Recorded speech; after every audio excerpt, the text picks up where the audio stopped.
Have you ever found yourself just doing something and then afterwards thinking to yourself, I don't even know why I do this? If so, this is for you. So years ago, when I was really struggling with alcohol, I would say to myself on a Friday, I'm not going to drink, I'm not going to drink, I'm not going to drink. And then all of a sudden, Friday afternoon, I'd find myself in the pub with a pint in my hand, stuck in a shame cycle, beating myself up, and then just drinking as quickly as I possibly could to soothe the discomfort that I was experiencing. Sound familiar? Whether it's staying later at work, whether it's indulging in excess amounts of food, whether it's porn, whether it could even be something like fitness. That's something that I've done in the past. You know, I'd have multiple injuries and yet I would still turn up for a HIIT class. Or I'd be injured and I'd want to go out and run. That's our nervous system trying to regulate itself. So you're not broken, you're not weak, you're just dysregulated. So what I'm going to do today is something I've called riding the urge. It's a short nervous system practice to help you build capacity instead of shame, because most addictions are surrounded in shame.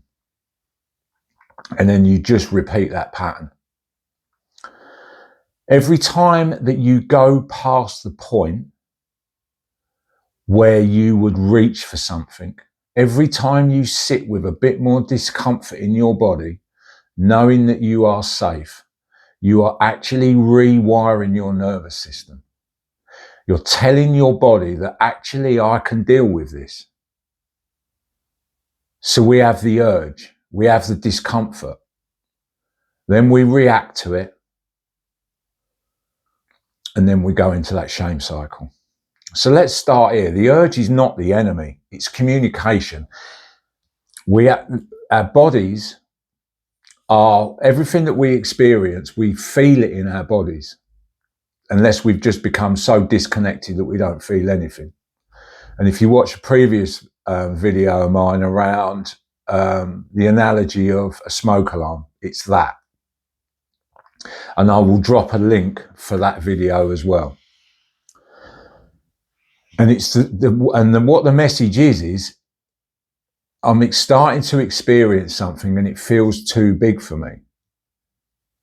If I carry on feeling this, it's just going to consume me. And the behavior, which is the drink, the porn, the control, the chaos, it's your nervous system trying to get back to safety. Your nervous system will always try to re-regulate itself. So instead of fighting the urge or shaming yourself for it, we're going to start listening to it. And I know for some of you, that can be really scary, especially if you've experienced any kind of trauma. So this is not with your head, it's with your body. So what I'm going to encourage you to do is to either pause this video and go and find somewhere where you can sit down comfortably, where you're not going to get disturbed. And then I just want you to sit back in the chair so you feel the chair supporting your body and place both feet on the floor. So you can feel the floor underneath your feet supporting you, and you can feel the chair supporting your body.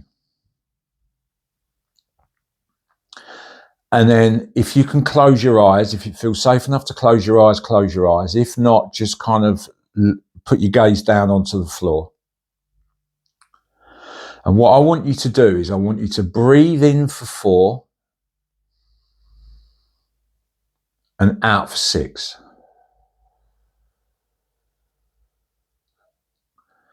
And just keep repeating that. In for 4 and out for 6. And what this will do is it will start to slow your heart rate down. Let your shoulders drop. Feel your feet. Can you place one hand on your chest and one on your belly like that? And as you breathe in, just feel your body rise. And as you breathe out, just let it sink. And I just want you just to keep repeating this. Now, what I'd like you to do is now, just for a moment, just think back to when you had the urge, when you were going to reach for the thing, open the app, pour the drink, reach for the packet of biscuits. Don't make it huge, just something real.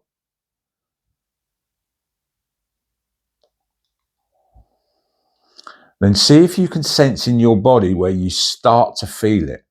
Generally, it will be some kind of restriction, some kind of tension. Maybe your heart rate increases a little bit. You start to feel a little bit uncomfortable in your tummy.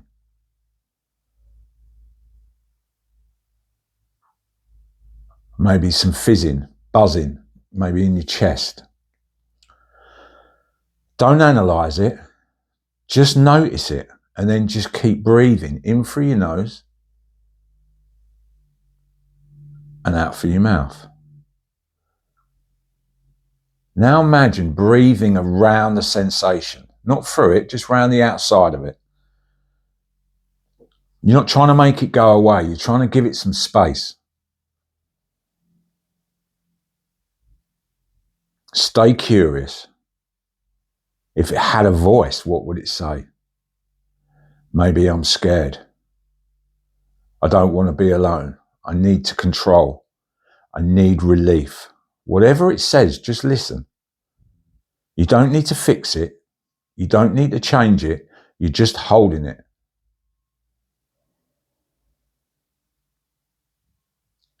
One of the mantras that can be really helpful is if you say to yourself, I am experiencing some fear in my body, but I know that I am safe.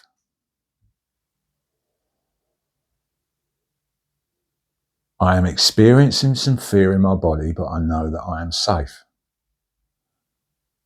If you start to feel a little bit overwhelmed, just look around the room. Just orientate around the room and find something in the room that when you place your gaze upon it, it brings a smile to your face, or you start to feel a little bit calmer. Ask yourself, what is the urge protecting me from? Is it loneliness? Is it the fear of failure? Is it the feeling unseen? Feeling out of control? Let whatever comes up, just be okay with it. You might not notice it starts to shift. Maybe the sensation softens a bit or moves or even disappears. That's your body learning, I can feel this and still be okay.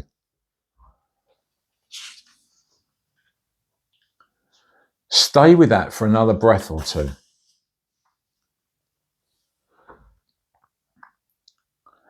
Then open your eyes slowly and then just notice what is different. Maybe your breath feels a little bit deeper.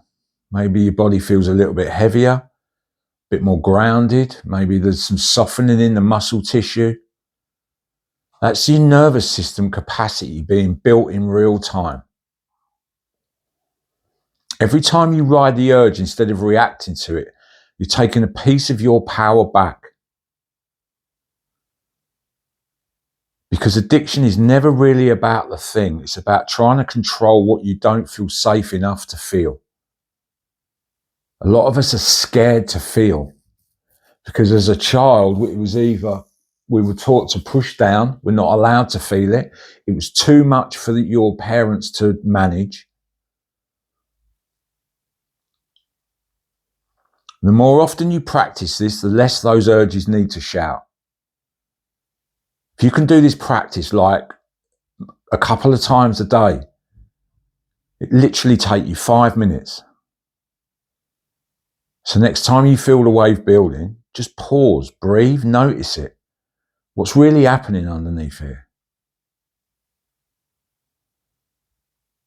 Then make one small grounding move. Step outside, stretch, send a message, feel your feet. You're teaching your body that control isn't safety, connection is. It can feel really scary. This is what healing looks like. It's not perfection, but it's presence. It might feel a little bit uncomfortable. You can do this anywhere. You can do it in the car, you can do it in the shower, you can do it before bed. You don't need to wait until you're ready. I encourage people that work with me just to take like just 2 or 3 minutes just to practice this throughout the day. I will generally spend I will do this generally like 3, 4, 5, 6 times. Depends how kind of dysregulated I am or overstimulated. I do it a lot when I'm really overstimulated. When I've had like a long week. Start today, just ride the urge, be with the urge. Because what you want to do is you want to try and break that pattern. You want to try and put as much space in the gap between the urge and the action. The longer you can sit with the discomfort, the more you're rewiring your body that you're okay. You become like one of the things that I say a lot, you have to get more comfortable feeling uncomfortable without getting overwhelmed though.